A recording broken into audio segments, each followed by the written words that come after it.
राधे राधे आप सभी को। आज हम सुनेंगे कार्तिक मास का महात्म्य कथा अध्याय नंबर 11। इस अध्याय में जालंधर और देवताओं की युद्ध कथा है और कहानी जालंधर और वृंदा के विवाह से आगे बढ़ने वाली है। एक बार सागर पुत्र जालंधर अपनी पत्नी वृंदा सहित असुरों से सम्मानित हुआ सभा में बैठा था। तभी गुरु शुक्राचार्य का वहां आगमन हुआ। उनके तेज से सभी दिशाएं प्रकाशित हो गई। गुरु शुक्राचार्य को आता देखकर सागर पुत्र जालंधर ने असुरों सहित उठकर बड़े आदर से उन्हें प्रणाम किया। गुरु शुक्राचार्य ने उन सबको आशीर्वाद दिया। फिर जालंधर ने उन्हें एक दिव्य आसन पर बैठाकर स्वयं भी आसन ग्रहण किया। फिर सागर पुत्र जालंधर ने उनसे विनम्रता पूर्वक पूछा, हे गुरुजी, आप हमें यह बताने की कृपा करें कि राहु का सिर किसने काटा था। इस पर दैत्य गुरु शुक्राचार्य ने विरोचन पुत्र हिरण्यकश्यपु और उनके धर्मात्मा पुत्र का परिचय देकर देवताओं और असुरों द्वारा समुद्र मंथन की कथा संक्षेप में सुनाते हुए बताया कि समुद्र से अमृत निकला तो उस समय देव रूप बनाकर राहु भी पीने बैठ गया था। इस पर इंद्र के पक्षपाती भगवान विष्णु ने राहु का सिर काट डाला। अपने गुरु के मुख से इस प्रकार के वचन सुनकर जालंधर के क्रोध की सीमा न रही। उसके नेत्र लाल हो गए। उसने अपने धमसर नामक दूत को बुलाया और उसे शुक्राचार्य द्वारा सुनाया गया वृत्तांत सुनाया। तत्पश्चात उसने दशमर को आज्ञा दी कि तुम शीघ्र ही इंद्रपुरी में जाकर इंद्र को मेरी शरण में ले आओ। दशमर जालंधर का बहुत ही आज्ञाकारी एवं निपुण दूत था। वह जल्द ही इंद्र की सुधर्मा नामक सभा में जा पहुंचा और जालंधर के शब्दों से इंद्र से बोला, हे देवता धाम, तुमने समुद्र का मंथन क्यों किया और मेरे पिता के समस्त रत्नों को क्यों ले लिया? ऐसा करके तुमने अच्छा नहीं किया है। यदि तू अपना भला चाहता है तो उन सब रत्नों एवं देवताओं सहित मेरी शरण में आ जा, अन्यथा मैं तेरे राज्य का ध्वंस कर दूंगा। इसमें कुछ भी मिथ्या नहीं है।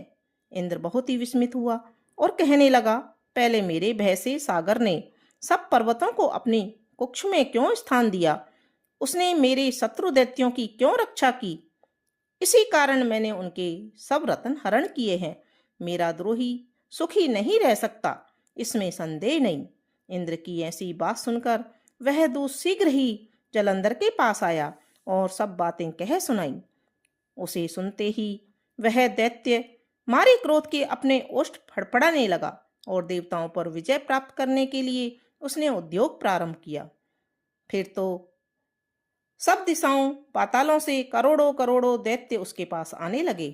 सुम निशुम आदि करोड़ों सेनापतियों के साथ जालंधर इंद्र से युद्ध करने लगा। शीघ्र ही इंद्र के नंदनवन में उसने अपनी सेना उतार दी। वीरों की शंख ध्वनि और गर्जना से इंद्रपुरी गूंज उठी।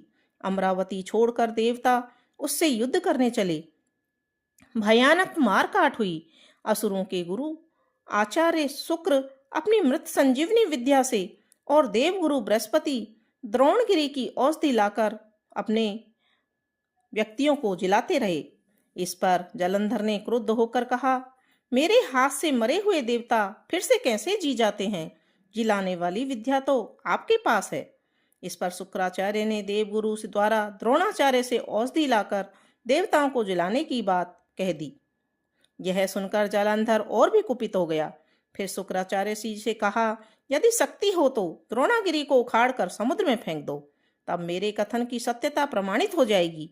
इस पर जालंधर कुपित होकर जल्द ही द्रोणागिरी पर्वत के पास पहुंचा और अपनी भुजाओं से पकड़कर द्रोणागिरी पर्वत को उखाड़कर समुद्र में फेंक दिया। यह तो भगवान शंकर का तेज था। इसमें जालंधर की कोई विचित्रता नहीं थी। तत्पश्चात यह सागर पुत्र युद्धभूमि में आकर बड़ी तीव्र गति से देवताओं का संहार करने लगा।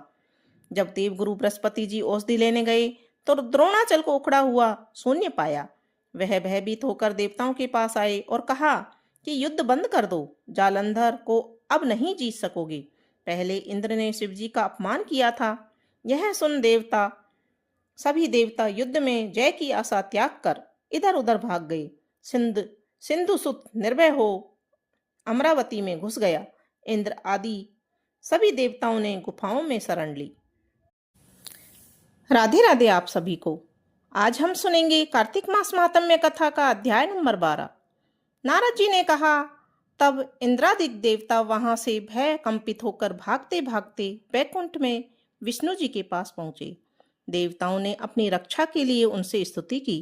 देवताओं की उस दीन वाणी को सुनकर करुणा सागर भगवान विष्णु ने उनसे कहा कि हे देवताओं, तुम भय को त्याग दो। मैं युद्ध में शीघ्र ही जालंधर को देखूंगा। ऐसा कहते ही भगवान गरुड़ पर जा बैठे।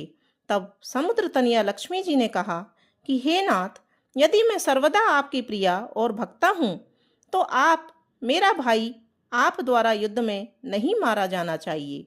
इस पर विष्णु जी ने कहा, अच्छा, यदि तुम्हारी ऐसी ही प्रीति है तो उसे मैं अपने हाथों से नहीं मारूंगा, परंतु युद्ध में अवश्य जाऊंगा, क्योंकि देवताओं ने मेरी बड़ी स्तुति की है। ऐसा कहकर भगवान विष्णु युद्ध के उस स्थान पर पहुंचे जहां जालंधर विद्यमान था। जालंधर और विष्णु का घोर युद्ध हुआ।